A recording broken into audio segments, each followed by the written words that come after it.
ਨਮਸਕਾਰ ਅਤੇ ਸਤਿ ਸ਼੍ਰੀ ਅਕਾਲ। ਮੈਂ ਹਾਂ ਨੇਹਾ ਸ਼ਰਮਾ ਔਰ ਤੁਸੀਂ ਦੇਖ ਰਹੇ ਹੋ ਪੀਟੀਸੀ ਨਿਊਜ਼ ਦੀ ਖਾਸ ਪੇਸ਼ਕਸ਼ ਕਿਉਂ ਕਮਜ਼ੋਰ ਹੋ ਰਿਹਾ ਹੈ ਭਾਰਤੀਆਂ ਦਾ ਦਿਲ।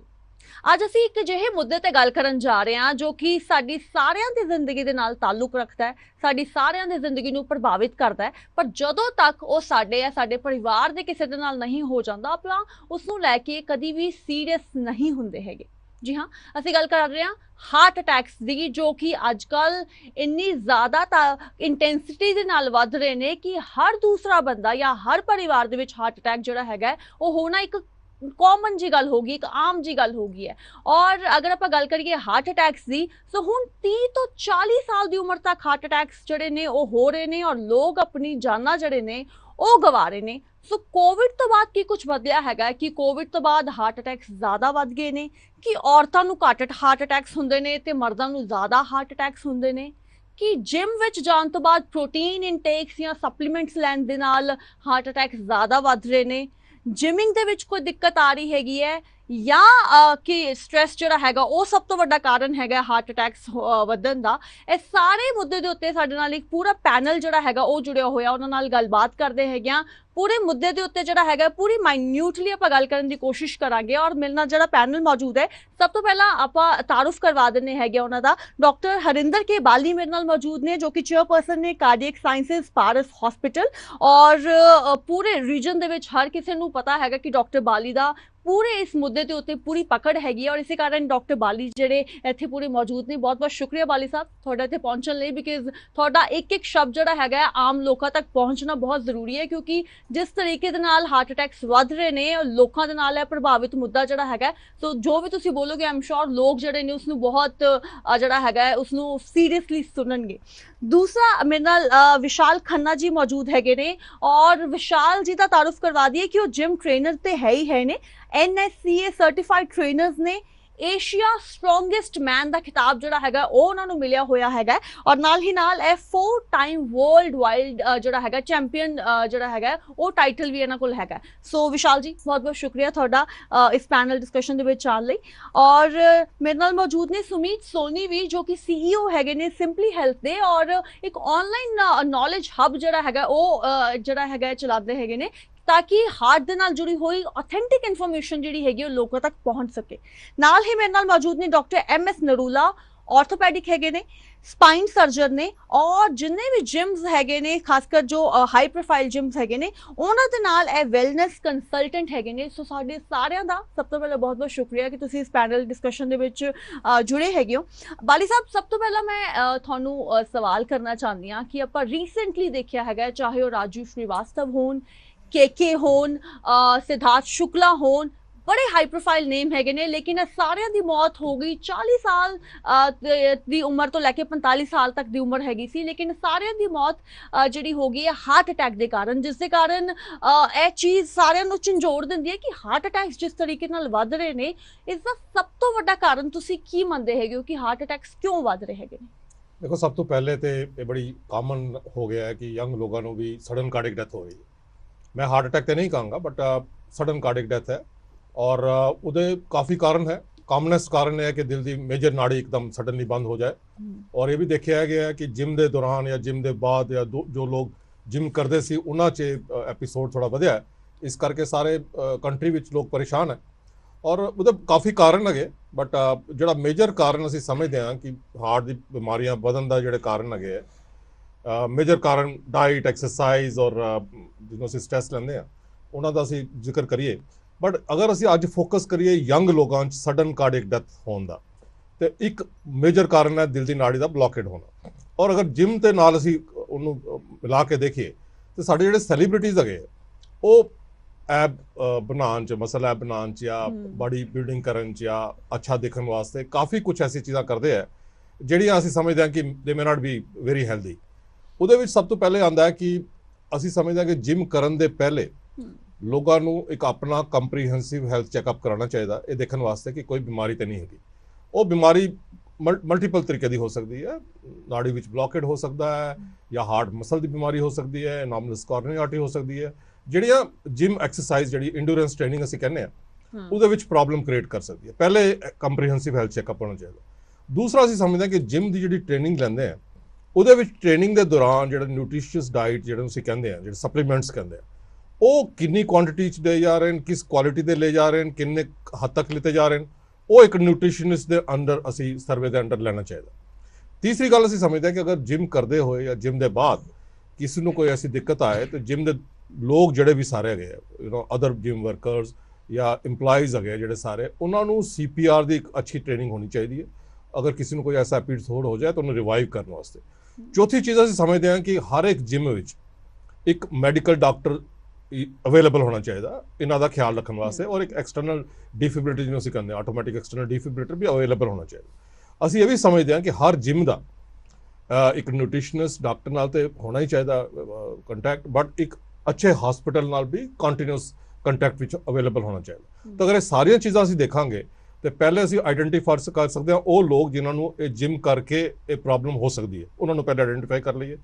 ਅਗਰ ਜਿਮ ਕਰਦੇ ਹੋਏ ਦਿੱਕਤ ਹੋਏ ਤਾਂ ਉਹਨਾਂ ਨੂੰ ਅਸੀਂ ਰਿਸਪੌਂਡ ਕਰੀਏ, ਐਗਰੈਸਿਵਲੀ ਰਿਸਪੌਂਡ ਕਰੀਏ, ਰਿਵਾਈਵ ਕਰੀਏ, ਔਰ ਅਗਰ ਨਹੀਂ ਹੋ ਸਕਦੇ ਤੇ ਹਸਪੀਟਲ ਉਹਨਾਂ ਦਾ ਖਿਆਲ ਰੱਖ ਸਕਦੇ। ਠੀਕ ਹੈ।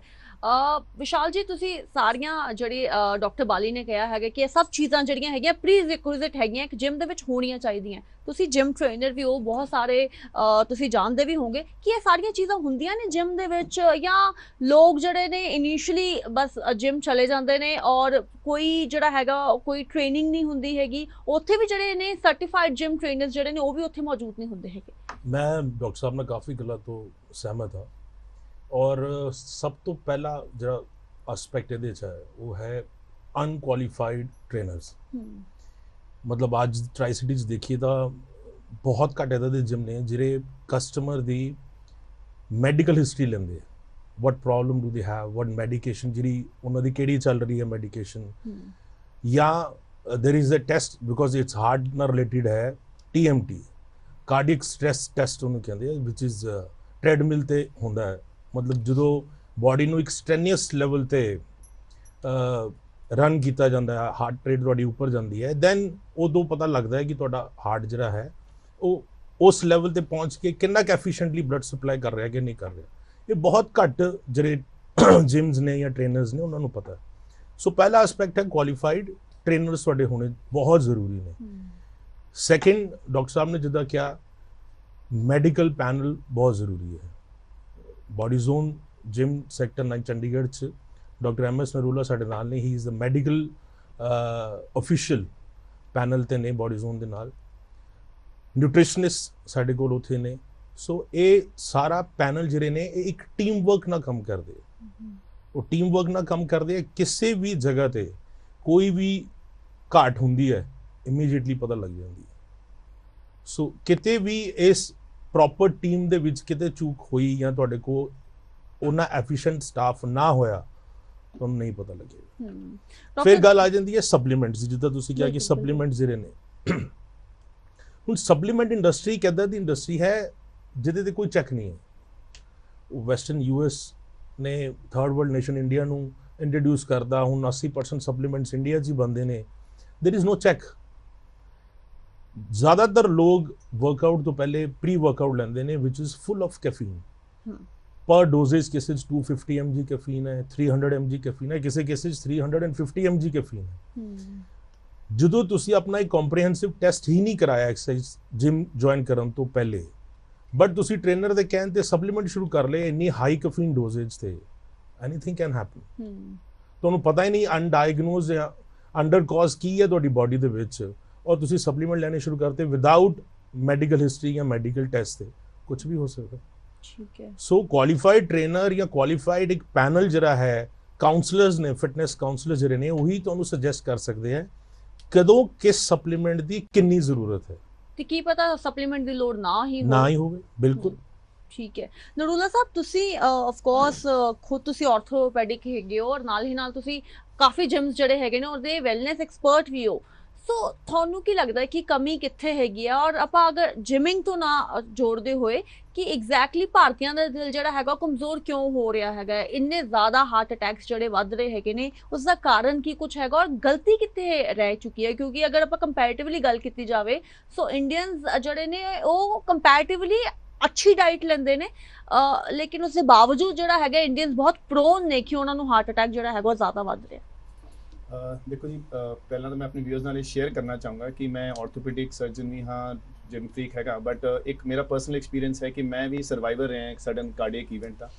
ਔਰ ਜਿਸ ਤਰ੍ਹਾਂ ਅੱਜ ਟੌਪਿਕ ਰੈਲੇਵੈਂਟ ਹੈ ਕਿ ਇਨ ਦ ਜਿਮ ਔਰ ਆਫਟਰ ਵਰਕਆਊਟ, ਮੈਨੂੰ ਵੀ ਜਿਮ ਤੋਂ ਬਾਅਦ ਇੱਕ ਸਡਨ ਕਾਰਡੀਅਕ ਇਵੈਂਟ ਹੋਇਆ ਸੀਗਾ ਐਂਡ ਆਈ ਵਾਸ ਲੱਕੀ ਕਿ ਮੈਂ ਉਹ ਇੱਕ ਅੱਜ ਕੱਲ੍ਹ ਨਵਾਂ ਅਨਫੋਰਚੂਨੇਟਲੀ ਇੱਕ ਵਰਡ ਯੂਜ਼ ਹੋਇਆ ਜਿਮ ਮਾਰਟਰ, ਜਿਹਦੇ ਵਿੱਚ ਜਿਮ ਮਾਰਟਰ ਦੇ ਵਿੱਚ ਅਸੀਂ ਬਈ ਜਿਹੜੀ ਅਨਫੋਰਚੂਨੇਟ ਮੌਤਾਂ ਹੋ ਜਾਂਦੀ ਜਿਮ 'ਚ, ਤੁਸੀਂ ਦੇਖਿਆ ਹਾਈਲਾਈਟ ਹੋਇਆ ਯੰਗ ਪੀਪਲ। ਸੋ ਜੇ ਆਪਾਂ ਉਹਦੇ ਤੇ ਕਨਸੈਂਟਰੇਟ ਕਰੀਏ, ਸੋ ਆਈ ਵਾਸ ਲੱਕੀ ਕਿ ਮੈਂ ਉਹ ਸਰਵਾਈਵ ਕੀਤਾ ਹੈ। ਮੈਂ ਆਪਣੇ ਐਕਸਪੀਰੀਅੰਸ, ਫਸਟ ਹੈਂਡ ਇਨਫੋਰਮੇਸ਼ਨ ਔਰ ਥੋੜੀ ਰਿਸਰਚ ਨਾਲ 2-3 ਚੀਜ਼ਾਂ ਸਾਂਝੀਆਂ ਕਰਨੀ ਚਾਹੂੰਗਾ। ਜਿਸ ਤਰ੍ਹਾਂ ਡਾਕਟਰ ਬਾਲੀ ਨੇ ਆਲਰੇਡੀ ਦੱਸਿਆ ਹੈ ਵੀ ਸਪਲੀਮੈਂਟਸ ਹੈ, ਇਨਫੈਕਟ ਕੁਝ ਲੋਕੀ ਇੰਜੈਕਸ਼ਨ ਵੀ ਜਿਹੜੇ ਹੁੰਦੇ ਨੇ ਜਿਹਦੇ ਕਰਕੇ ਬਲੱਡ ਥੋੜਾ ਥਿਕ ਹੋ ਜਾਂਦਾ ਹੈ, ਕਲੌਟ ਬਣ ਜਾਂਦੇ ਨੇ, ਉਹ ਲੈਂਦੇ ਨੇ। ਵਿਸ਼ਾਲ ਹੈਜ਼ ਟੋਲਡ ਕਿ ਵੀ ਕਿਸ ਤਰ੍ਹਾਂ ਪ੍ਰੀ ਆਪਰੇਟਿਵ ਪ੍ਰੀ ਜਿਮ ਤੋਂ ਪਹਿਲਾਂ ਸਾਰਾ ਚੈੱਕਅਪ ਹੋਣਾ ਚਾਹੀਦਾ ਹੈ। ਇੱਕ ਚੀਜ਼ ਜਿਹੜੀ ਹੈ ਕਿ ਦੇਖੋ, ਜਦ ਤੱਕ ਤਾਂ ਤੁਸੀਂ 40-45 ਸਾਲ ਤੱਕ ਹੈਗੇ ਨੇ, ਤੁਹਾਡਾ heart is also functioning well ਔਰ ਤੁਸੀਂ ਮੋਡਰੇਟ ਐਕਸਰਸਾਈਜ਼ ਕਰ ਰਹੇ ਹੋ ਤਾਂ ਕੋਈ ਗੱਲ ਨਹੀਂ। ਜਦੋਂ ਤੁਸੀਂ 45-50 ਸਾਲ ਤੋਂ ਬਾਅਦ ਇੱਕ ਐਂਡਿਓਰੈਂਸ ਐਕਸਰਸਾਈਜ਼ ਕਰਦੇ ਹੋ, ਫਿਰ ਕੀ ਹੁੰਦਾ ਹੈ ਕਿ ਤੁਹਾਡੇ you are pushing your heart to the limit. ਤਾਂ ਮੋਡਰੇਟ ਐਕਸਰਸਾਈਜ਼ 'ਚ ਉਹ ਚੀਜ਼ ਸਾਹਮਣੇ ਨਹੀਂ ਆਉਂਦੀ, ਪਰ ਜਦੋਂ ਤੁਸੀਂ ਇੱਕ ਐਕਸਟ੍ਰੀਮ ਲਿਮਿਟ ਤੇ ਆਪਣੇ ਹਾਰਟ ਨੂੰ ਪੁਸ਼ ਕਰਦੇ ਹੋ, ਜਿਹੜੀ ਕਿ ਇੱਕ ਜਿਮਰਸ ਨੂੰ ਆਮ ਇੱਕ ਆਦਤ ਹੋ ਜਾਂਦੀ ਹੈ, ਉੱਥੇ ਉਹ ਤੁਹਾਡੀ ਕੋਈ ਅੰਡਰਲਾਈਨ ਕਾਰਡੀਅਕ ਜਿਹੜੀ ਪ੍ਰੋਬਲਮ ਹੈ ਉਹ ਸਾਹਮਣੇ ਆ ਜਾਂਦੀ ਔਰ ਫਿਰ ਇਹ ਇਵੈਂਟਸ ਹੁੰਦੇ। ਤਾਂ ਮੈਂ ਜ਼ਰੂਰ ਕਹੂੰਗਾ ਕਿ ਇਹ ਸਕਰੀਨਿੰਗ ਹੋਣੀ ਚਾਹੀਦੀ ਹੈ ਔਰ ਸਕਰੀਨਿੰਗ ਦੇ ਵਿੱਚ ਕਾਫੀ ਸਾਰੇ ਟੈਸਟ ਨੇ, ਕਾਰਡੀਅਕ ਟੈਸਟ ਹੈ। ਇਨਫੈਕਟ ਕੁਝ ਸਾਲਾਂ ਪਹਿਲਾਂ ਜਦੋਂ ਇਹ ਗੱਲ ਹੋਈ ਸੀ ਕਿ ਵੀ ਸਡਨ ਯੰਗਸਟਰਸ ਆਰ ਡਾਈਂਗ, ਤਾਂ ਉਹਨਾਂ ਨੇ ਕਿਹਾ ਸੀ ਵੀ ਇੱਕ ਥਿਊਰੀ ਆਈ ਸੀ ਵੀ ਸੀਟੀ ਐਨਜੀਓ ਹੋਣਾ ਚਾਹੀਦਾ, ਜਿਹੜੇ doctor Bali will be able to tell better. ਮੈਂ ਜਿਮ ਦੇ ਦੌਰਾਨ ਕੁਝ 2-3 ਚੀਜ਼ਾਂ ਜ਼ਰੂਰ ਆਪਣੇ ਵਿਊਅਰਸ ਨੂੰ ਦੱਸਣਾ ਚਾਹੂੰਗਾ ਕਿ ਖਿਆਲ ਰੱਖਣ। ਇੱਕ ਤਾਂ ਸਭ ਤੋਂ ਇੰਪੋਰਟੈਂਟ ਹੈ, ਤੁਹਾਡਾ ਪੀਕ ਹਾਰਟ ਰੇਟ ਬਹੁਤ ਵਧਣਾ ਨਹੀਂ ਚਾਹੀਦਾ। तो हाँ, मॉडरेट करो। एक वो फार्मूला होता है कि जो आप नॉर्मली इनू रफली फॉलो करते हैं कि 220 माइनस एज जी है तुहाडी एज और ਉਹਦਾ 70% ਤੁਹਾਡਾ ਪੀਕ ਹਾਰਟ ਰੇਟ। तो मतलब एज ਦੇ ਹਿਸਾਬ ਨਾਲ ਤੁਹਾਨੂੰ ਆਪਣੀ ਐਕਸਰਸਾਈਜ਼ ਨੂੰ ਮੋਡੀਫਾਈ ਕਰਨਾ ਚਾਹੀਦਾ, ਜਿਹੜਾ ਕਿ ਆਪਾਂ ਹਮੇਸ਼ਾ ਗਲਤੀ ਕਰ ਜਾਂਦੇ ਹਾਂ। ਅਸੀਂ ਸੋਚਦੇ ਜਿਹੜੇ 30-35 ਸਾਲ ਤੇ ਅਸੀਂ ਕਰ ਰਹੇ ਹਾਂ 50 ਸਾਲ ਤੱਕ ਵੀ ਹੋਈ ਕਰਾਂਗੇ। ਸੋ ਮਾਈਂਡ ਬੋਡੀ ਡਿਸਕੋਆਰਡੀਨੇਸ਼ਨ ਹੋ ਜਾਂਦੀ ਹੈ। ਸੋ ਆਪਣਾ ਪੀਕ ਹਾਰਟ ਰੇਟ ਨੂੰ ਜ਼ਰੂਰ ਕੰਟਰੋਲ ਰੱਖੋ। ਆਪਣਾ ਪ੍ਰੀ ਜਿਮ ਤੋਂ ਪਹਿਲਾਂ ਆਪਣੇ ਆਪ ਨੂੰ ਹਾਈਡਰੇਟ ਰੱਖੋ। ਜਦੋਂ ਐਕਸਰਸਾਈਜ਼ ਕਰ ਰਹੇ ਹੋ ਪਾਣੀ ਜ਼ਿਆਦਾ ਪੀਓ, ਹਾਈਡਰੇਸ਼ਨ ਰੱਖੋ। ਔਰ ਤੀਜੀ ਗੱਲ, ਆਪਣੇ ਐਕਸਰਸਾਈਜ਼ ਦੇ ਵਿੱਚ ਬ੍ਰੇਕਸ ਲਓ, ਥੋੜਾ ਜਿਹਾ ਬਰੀਥਿੰਗ ਕਰੋ, ਥੋੜਾ ਜਿਹਾ ਇਹਨੂੰ ਇੰਟਰਵਲ ਦਿਓ, ਤਾਂ ਕਿ ਆਈਡੀਆ ਹੈ ਕਿ ਤੁਸੀਂ ਆਪਣੇ ਹਾਰਟ ਨੂੰ ਉਸ ਲਿਮਿਟ ਤੱਕ ਨਾ ਪੁਸ਼ ਕਰੋ ਜਿੱਥੇ ਉਹ ਪ੍ਰੋਬਲਮ ਸਡਨਲੀ ਸਾਹਮਣੇ ਆ ਜਾਏ। ਇਹਨਾਂ ਚੀਜ਼ਾਂ ਦਾ ਖਿਆਲ ਜਿਮ ਦੇ ਦੌਰਾਨ ਜ਼ਰੂਰ ਰੱਖਣਾ ਚਾਹੀਦਾ ਹੈ। ਅਪਾਰਟ ਫਰੋਮ ਜਿਹੜੇ ਕਿ ਬਹੁਤ ਜ਼ਿਆਦਾ ਆਰਟੀਫਿਸ਼ੀਅਲ ਸਪਲੀਮੈਂਟਸ, ਇੰਜੈਕਸ਼ਨਸ, ਜਿੰਨਾ ਅਵੋਇਡ ਕਰੋ। ਉਹ ਯੰਗਸਟਰਸ ਨੂੰ ਮੈਂ ਜ਼ਰੂਰ ਇਹ ਮੈਸੇਜ ਦੇਣਾ ਚਾਹੂੰਗਾ, ਉਨਾ ਹੀ ਅੱਛਾ ਜੀ। ਠੀਕ ਹੈ। I think before we go further दो चीज़ां ते मैं और गौर देना चाहूँगा, बिकॉज ਜਿਹੜੇ ਯੰਗ ਲੋਕਾਂ ਦੀ ਡੈਥ ਹੋਈ ਹੈ ਜੀ ਜੀ ਜੀ, ਇਹ ਰੀਸੈਂਟਲੀ ਲਾਸਟ 2-3 ਸਾਲਾਂ ਚ ਹੋਈ ਹੈ। ਸਾਨੂੰ ਇਹ ਸਮਝਣਾ ਚਾਹੀਦਾ ਕਿ ਜਿਹੜਾ ਕੋਵਿਡ ਹੈ, ਕੋਵਿਡ ਦੀ ਇਨਫੈਕਸ਼ਨ ਜਿਨ ਲੋਕਾਂ ਨੂੰ ਹੁੰਦੀ ਹੈ ਉਹਦੇ ਵਿੱਚ ਕਲਾਟਸ ਬਣਦੇ ਆ, ਐਂਡੋਥੀਲੀਅਲ ਡਿਸਫੰਕਸ਼ਨ ਹੁੰਦਾ ਹੈ, ਤੇ ਉਹ ਕਲਾਟਸ ਜਿਹੜੇ ਨੇ ਉਹ ਕੋਵਿਡ ਤੋਂ ਰਿਕਵਰੀ ਹੋਣ ਦੇ 6 ਮਹੀਨੇ ਤੱਕ ਵੀ ਬਣ ਸਕਦੇ। ਔਰ ਅਸੀਂ ਸੁਜੈਸਟ ਕਰਦੇ ਹਾਂ ਕਿ even if the disease was mild, ਉਹਦਾ ਇਫੈਕਟ ਜਿਹੜਾ ਉਹ ਜ਼ਿਆਦਾ ਦੇਰ ਰਹਿ ਸਕਦਾ।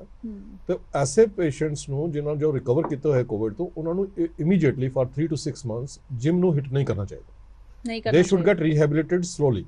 ਇੱਕਦਮ ਜਿਹੜੇ ਜਿਮ ਨੂੰ ਕਰਦੇ ਆ, that is probably not very right. ਜਿਹਨਾਂ ਨੂੰ ਕੋਵਿਡ ਹੋਇਆ ਹੈਗਾ ਜਾਂ ਇਵਨ ਮਾਈਲਡ ਹੋਇਆ ਹੋਇਆ, ਮਾਈਲਡ, ਉਹਨਾਂ ਨੂੰ ਰਿਕਵਰੀ ਜਿਹੜੀ ਆ 3 ਤੋਂ 6 ਮਹੀਨੇ ਤੱਕ ਲੱਗਦੀ ਹੈ। ਉਹ ਕਾਰਡੀਓਵਾਸਕੂਲਰ ਰਿਕਵਰੀ ਹੋਣ ਚ, ਇਵਨ ਕਾਰਡੀਅਕ ਸਿੰਪਟਮਸ ਨਾ ਵੀ ਹੋਣ ਡੂਰਿੰਗ ਦਾ ਐਕਿਊਟ ਐਪੀਸੋਡ।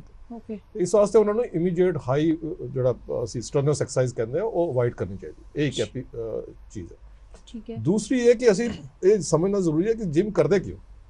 ਜਿਮ ਇੱਕ ਇਹ ਹੈ ਕਿ ਅਸੀਂ ਆਪਣੇ ਫॉर ਹੈਲਥ ਕਰ ਰਹੇ, for hour blood pressure, diabetes, cholesterol and all those things to keep our body and mind healthy. ਉਹਦੇ ਵਿੱਚ ਜਿਸ ਤਰ੍ਹਾਂ ਡਾਕਟਰ ਨਰੂਲਾ ਨੇ ਕਿਹਾ ਕਿ we only need moderate level of exercise. Moderate level of exercise would be 70% of what he is talking about, target heart rate. ਦੂਸਰੀ ਜਿਹੜੀ ਹੈ ਅਸੀਂ ਆਪਣੇ ਮਸਲ ਬਿਲਡਿੰਗ ਵਾਸਤੇ ਕਰ ਰਹੇ ਜਾਂ ਆਪਣੇ ਬਾਡੀ ਬਿਲਡਿੰਗ ਵਾਸਤੇ ਕਰ ਰਹੇ। ਬਾਡੀ ਬਿਲਡਿੰਗ ਵਾਸਤੇ ਜਿਹੜੀ ਅਸੀਂ ਐਕਸਰਸਾਈਜ਼ ਕਰਦੇ ਆ, ਉਹਦੇ ਵਿੱਚ people try to do much more than the body can stand. ਉਹਦੇ ਵਿੱਚ ਬੜਾ ਜ਼ਰੂਰੀ ਆ ਜਾਂਦਾ ਹੈ ਕਿ ਅਸੀਂ ਆਪਣਾ ਕੰਪਰੀਹੈਂਸਿਵ ਚੈੱਕਅਪ ਕਰਾਈਏ ਕਿ ਸਾਡੀ ਜਿਹੜੀ body, age is one of the factor, ਬਾਕੀ ਆਰਗਨਸ ਵੀ ਜਿਹੜੇ ਨੇ ਉਹ 19 ਸਟਰਨਸ ਐਕਸਰਸਾਈਜ਼ ਲੈਣ ਦੇ ਕੈਪੇਬਲ ਹੈ। ਤੀਸਰੀ ਪੁਆਇੰਟ ਮੈਂ ਜਿਹੜਾ ਕਹਾਂਗਾ ਕਿ ਅਸੀਂ ਜਿਹੜਾ ਵਰਡ ਯੂਜ਼ ਕਰਦੇ ਹਾਂ ਹਾਰਟ ਅਟੈਕ ਦਾ, ਅਜੇ ਹਾਰਟ ਅਟੈਕ ਉਹਨਾਂ ਨੂੰ ਹੋਇਆ ਨਹੀਂ ਹੈ ਜਿਨ੍ਹਾਂ ਦੀ ਡੈਥ ਹੋ ਗਈ ਹੈ। So it's a misnomer. ਉਹਨਾਂ ਦੀ ਸਡਨ ਕਾਰਡਿਕ ਡੈਥ ਹੈ। ਇਹਦਾ ਮਤਲਬ ਹੈ ਕਿ ਦਿਲ ਦੀ ਨਾੜੀ ਬਲੌਕ ਹੋਈ, ਪਲਾਕ ਰਪਚਰ ਹੋਇਆ, ਥੋੜਾ ਕਲੌਟ ਬਣਿਆ, ਤੇ ਪ੍ਰਾਇਮਰੀ ਵੈਂਟੀਕੂਲਰ ਅਰਿਥਮੀਆ ਹੋਇਆ, ਵੈਂਟੀਕੂਲਰ ਟੈਕੀਕਾਰਡੀਆ, ਫਿਬ੍ਰਿਲੇਸ਼ਨ, ਹਾਰਟ ਬੀਟ ਇਰੈਗੂਲਰ ਹੋ ਕੇ ਡੈਥ ਹੋ ਗਈ ਉਹਨਾਂ ਦੀ। ਹਾਰਟ ਅਟੈਕ ਅਜੇ ਇਵੋਲਵ ਨਹੀਂ ਹੋਇਆ।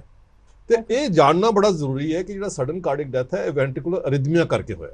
ਤਾਂ ਅਗਰ ਉਹਨੂੰ ਅਸੀਂ ਰਿਵਾਈਵ ਕਰਾਂਗੇ चाहे वो CPR करके करिए या एक्सटर्नल डिफिब्रिलेटर करके करिए, तो these people can have near normal life.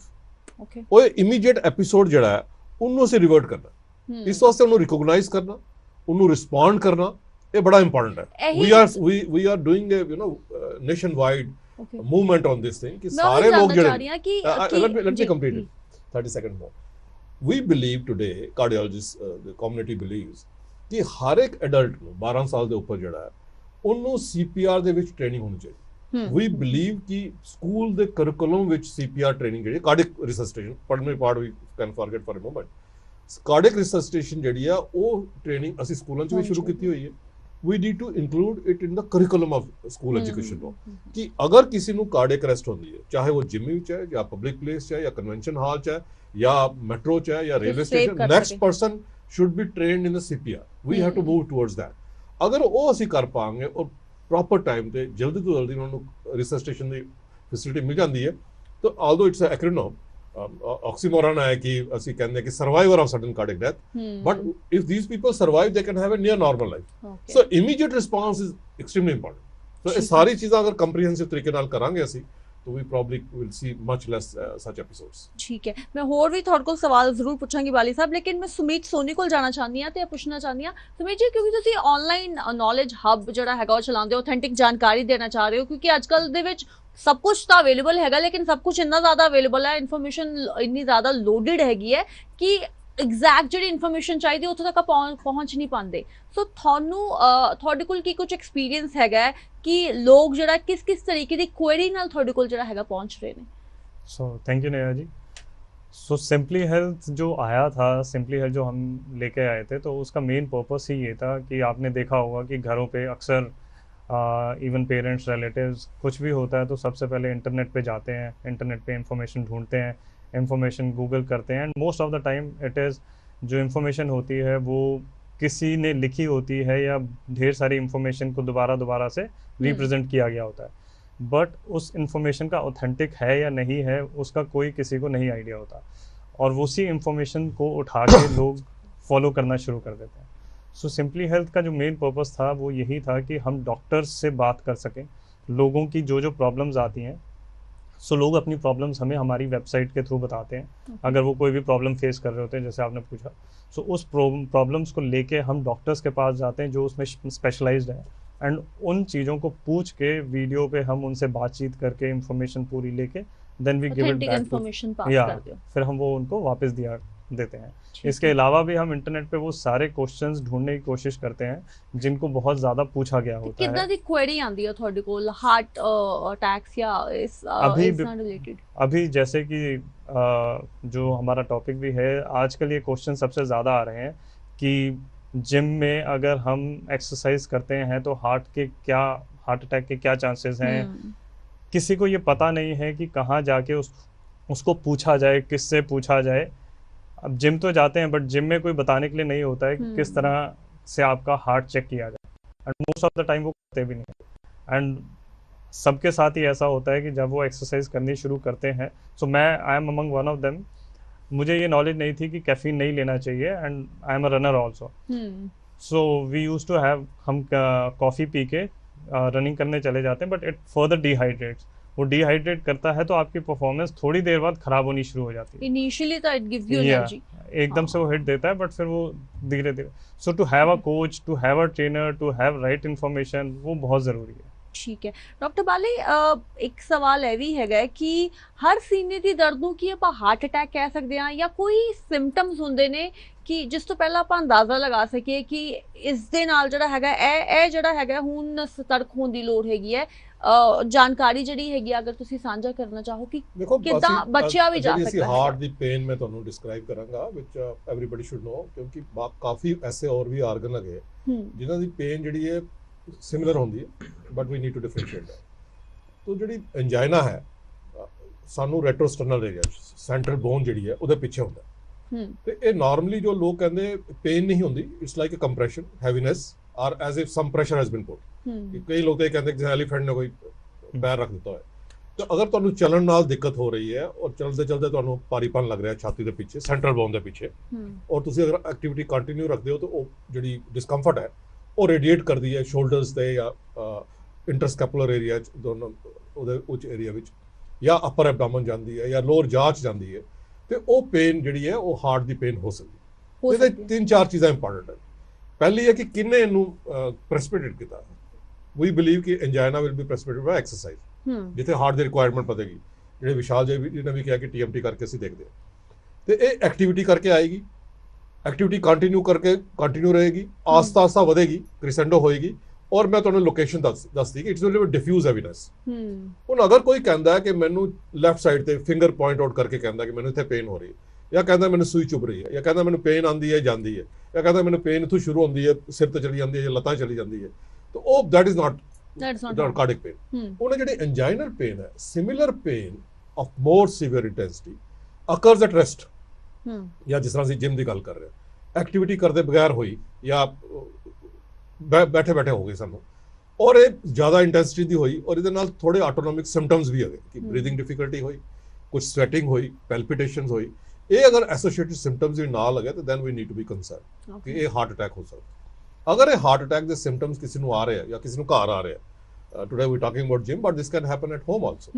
ਤਾਂ ਅਸੀਂ ਸਮਝਦੇ ਹਾਂ ਕਿ ਇੱਕ ਐਸਪ੍ਰਿਨ ਦੀ ਗੋਲੀ ਜਿਹੜੀ ਹੈ 300 ਮਿਲੀਗ੍ਰਾਮ ਦੀ, ਉਹ ਤੁਸੀਂ ਚਿਊ ਕਰ ਸਕਦੇ ਹੋ। ਅੱਛਾ, ਉਹਨੂੰ ਪਾਣੀ ਨਾਲ ਲੈਣ ਦੀ ਜ਼ਰੂਰਤ ਨਹੀਂ, ਯੂ ਕੈਨ ਚਿਊ ਇਟ।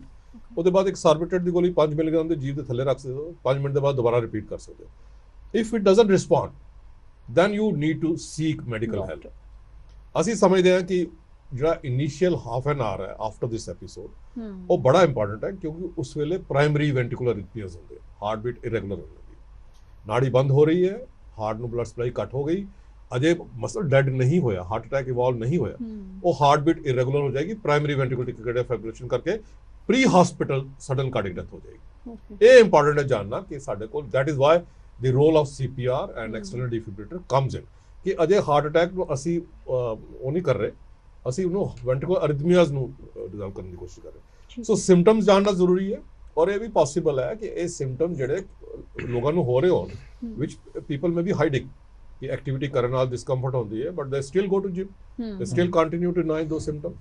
ਇਹ ਇੰਪੋਰਟੈਂਟ ਹੈ ਕਿ ਅਗਰ ਐਸੇ ਸਿੰਪਟਮਸ ਹੋ ਰਹੇ ਤਾਂ ਸਾਨੂੰ ਰਿਪੋਰਟ ਕਰਨਾ ਚਾਹੀਦਾ। ਜਿਮ ਦੇ ਦੌਰਾਨ ਮੈਂ ਕਹਾਂਗਾ ਕਿ we talked about caffeine, but caffeine is not the only thing which is used in gym. ਕਾਫੀ ਸਪਲੀਮੈਂਟ ਕੈਫੀਨ ਹੁੰਦੀ ਹੈ, ਪ੍ਰੋਟੀਨਸ ਹੁੰਦੀਆਂ ਹਨ, even anabolic steroids are used in gyms, unregulated gym, people who want to build up their muscle. Anabolic steroid ਜਿਹੜੇ ਹੈ ਉਹ ਸਾਡੇ muscle ਨੂੰ ਤਾਂ ਬਿਲਡ ਕਰਦੇ ਆ, but they can cause heart attack. We have seen Olympians who are using anabolic steroid having sudden cardiac death. So unregulated medication ਜਿਹੜੀ gyms ਹੋ ਰਹੀ ਹੈ, ਇਹਨਾਂ ਨੇ ਮੈਂਸ਼ਨ ਕੀਤਾ ਕਿ it should be done, but time has come ਜਿੱਥੇ ਅਸੀਂ we should have regulated gyms. ਉਹਨਾਂ ਦਾ we should have a medical nutritionist ਹੈ ਕਿ ਜੋ all the facilities are required. So we should have certified gyms where all these facilities are available. And everybody coming to the gym must go through that all testing to see कि वो बिल्कुल fit है, कर सकते हैं कि नहीं कर सकते, तो सप्लीमेंटेशन की जरूरत है, कितनी सप्लीमेंट ले सकते हैं, और बिल्कुल न्यूट्रिशनिस्ट अंदर होना चाहिए, और it should be regulated. I think इन्हों ਅਸੀਂ ਅਨਰੈਗੂਲੇਟਡ ਨਹੀਂ ਛੋੜ ਸਕਦੇ, ਬਿਕਾਜ਼ ਬਾਲੀਵੁੱਡ ਸਟਾਰਸ ਨੂੰ ਦੇਖ ਕੇ, ਬਾਕੀ ਸਾਡੇ ਜਿਹੜੇ ਸਟਾਰਸ ਨੂੰ ਦੇਖ ਕੇ ਲੋਕ ਚਾਹੁੰਦੇ ਕਿ ਉਹਨਾਂ ਦੇ ਮਸਲ ਬਣ ਜਾਣ in the shortest possible time.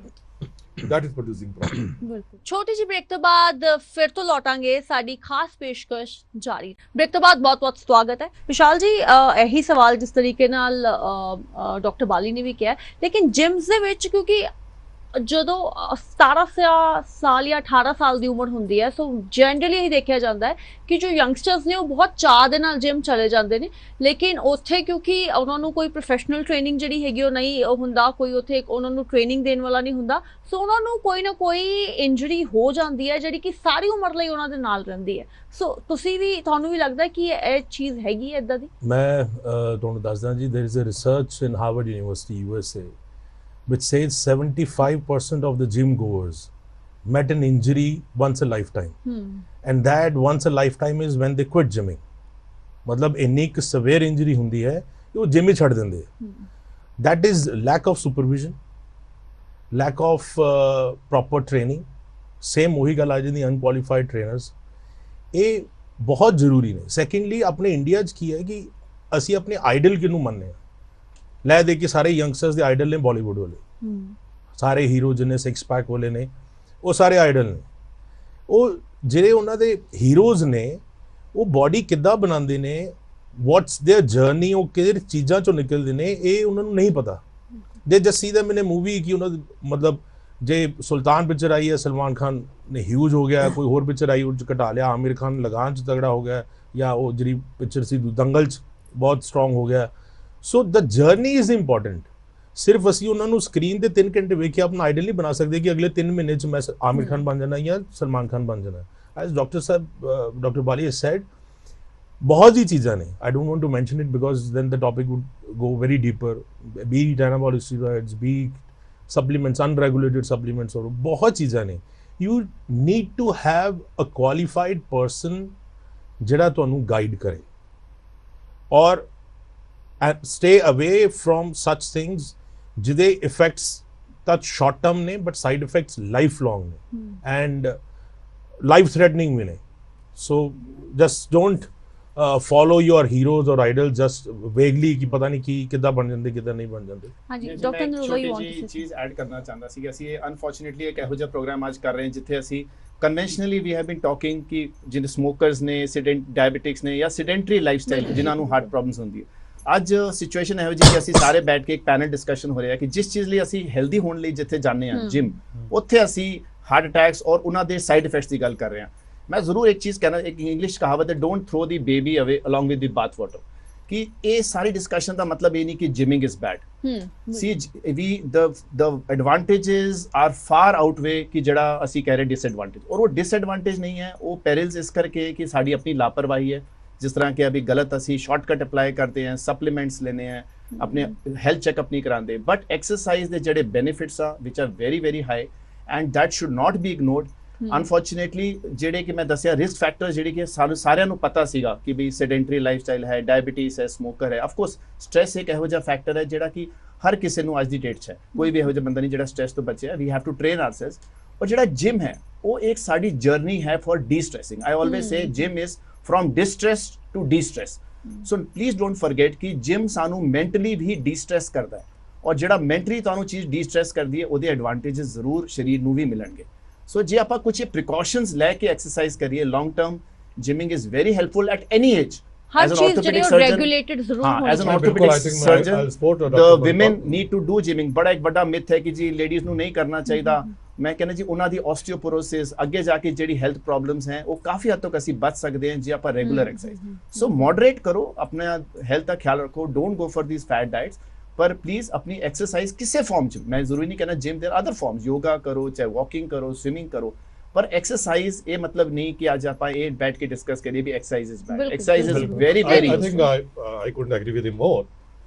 Exercise in moderate level, regular exercise 5 days a week, ਅਸੀਂ ਬਲੀਵ ਕਰਦੇ ਹਾਂ ਕਿ ਹਾਰਟ ਵਾਸਤੇ ਬੜਾ ਅੱਛਾ ਹੈ। Blood pressure, diabetes, cholesterol, good cholesterol ਨੂੰ ਵਧਾਉਣ ਵਾਸਤੇ, ਬੈਡ ਕੋਲੇਸਟ੍ਰੋਲ ਕੱਟ ਕਰਨ ਵਾਸਤੇ।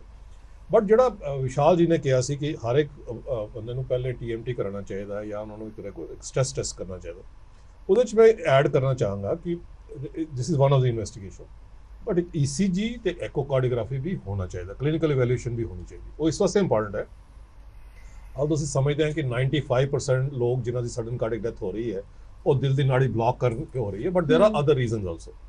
ਉਹ ਰੀਜ਼ਨ ਹੈ ਕਿ ਕਿਸੇ ਦਾ ਹਾਰਟ, ਜਿਸ 18 ਸਾਲ ਦੇ ਲੜਕੇ ਦੀ ਤੁਸੀਂ ਗੱਲ ਕੀਤੀ, ਹਾਰਟ ਮਸਲ ਮੋਟਾ ਹੈ, you know which will be genetic hypertrophy cardiomyopathy, multiple muscle disease again, arrhythmogenic right ventricle dysplasia, ਜਾਂ ਕੋਈ ਚੈਨਲੋਪੈਥੀਜ਼ ਹੈਗੀ ਜਿਹੜੇ ਅਸੀਂ ECG ਤੇ ਡਾਇਗਨੋਸ ਕਰ ਸਕਦੇ ਹਾਂ, ਜਿਹੜਾ ਅਰਿਥਮੀਆਸ ਪ੍ਰੈਸਿਪਿਟ ਹੋ ਜਾਂਦੇ ਐਕਸਰਸਾਈਜ਼ ਕਰਨ ਕਰਕੇ, ਜਾਂ ਕਿਸੇ ਨੂੰ ਹੋਰ ਕੋਈ ਬਿਮਾਰੀ ਹੈ ਦਿਲ ਦੀ ਜਿਸ ਨਾਲ ਐਨੋਮਲਸ ਕੋਰੋਨਰੀ ਆਰਟਰੀ ਹੈ, ਜਾਂ ਬਚਪਨ 'ਚ ਮੈਲਿਗਨੈਂਟ ਕੋਰੋਨਰੀ ਐਨੋਮਲੀਜ਼ ਕਹਿੰਦੇ।